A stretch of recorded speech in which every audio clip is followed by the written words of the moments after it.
Барыңыздарга салам, сиздер менен кайрадан мен Элизат Шешенбек кызы. Кызыктуу жаңылыктардан баштасак. Мелдештин түрү көп туурабы? Сайма боюнча чемпионатты уктуңуз беле? Мына ошондой сынак өтөт. Гапаратиев атындагы Көркөм сүрөт искусство музейинин маалымат кызматы билдиргендей, иш-чара музей менен Кийиз дүйнө коомдук фонду тарабынан бүгүн уюштурулат. Сайма чемпионатынын катышуучулары калыстар тобунун алдында 2 саат сайма сайышат. Бул учур видеого да тартылат. Иш-чарада мындан тышкары 2020-жылга чейин тигилген мыкты белдемчилер да аныкталат. Чемпионатка келгендер коронавирус боюнча бардык санитардык эрежелерди сакташы керектиги да эскертилген. Айткандай, COVID-19 илдетине чалдыгып, айыккандардын иммунитети 8 айга чейин сакталат экен. Окумуштуулар изилдөө учурунда коронавирус организмде оорудан коргоочу В клеткалары узак убакытка чейин жок болуусу белгилүү болгон. Бул организмди оорудан коргобостон кайра жуктурган учурда мурдагыдай оор тийбейт. Бул изилдөөгө өзүнүн макулдугу менен катышкандардын канын текшерүүдө ооруга кабылгандан 20 күндөн кийин алардын антителосунун саны азая баштаган.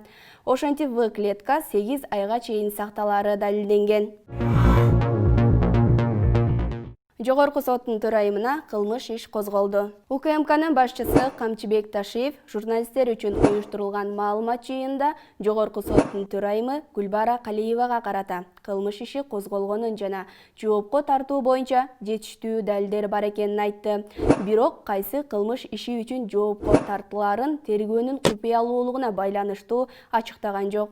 Ал ошондой эле Калиеванын мыйзамсыз аракеттеринен улам мамлекетке ири өлчөмдө зыян келтиргенине токтолуп, эгер тартип комиссия Калиеваны жоопко тартууга макулдук берсе, УКМК анын ээлеп турган кызматына карабай дароо кармай турганын кошумчалады.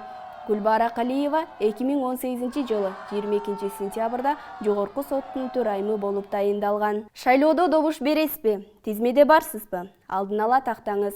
Борбордук шайлоо комиссиясы шайлоочулар өзүн 29 декабрга чейин тизмеден тактаса болоорун жарыялады. Кыргызстанда жалпысынан 3.314.391 шайлоочу бар. Кыргызстандан сырткары өлкөлөрдө 39.000 жаран катталды. Орусиянын Москва шаарында шайлоочулардын саны көп болгондуктан дагы 2 кошумча шайлоо участогу жана Тюменде да 1 участок ачылган. Чет жактарда жалпысынан 48 шайлоо участогу бар, анын 15 шайлоо участогу Россия Федерациясында.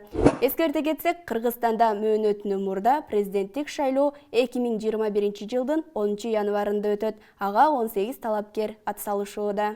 Ушуну менен бүгүнкү жаңылыктар соңуна чыкты. Биз менен болуп, баракчаларыбызга кирип катталып, бөлүшкөндү унутпаңыздар. Сак болуңуздар.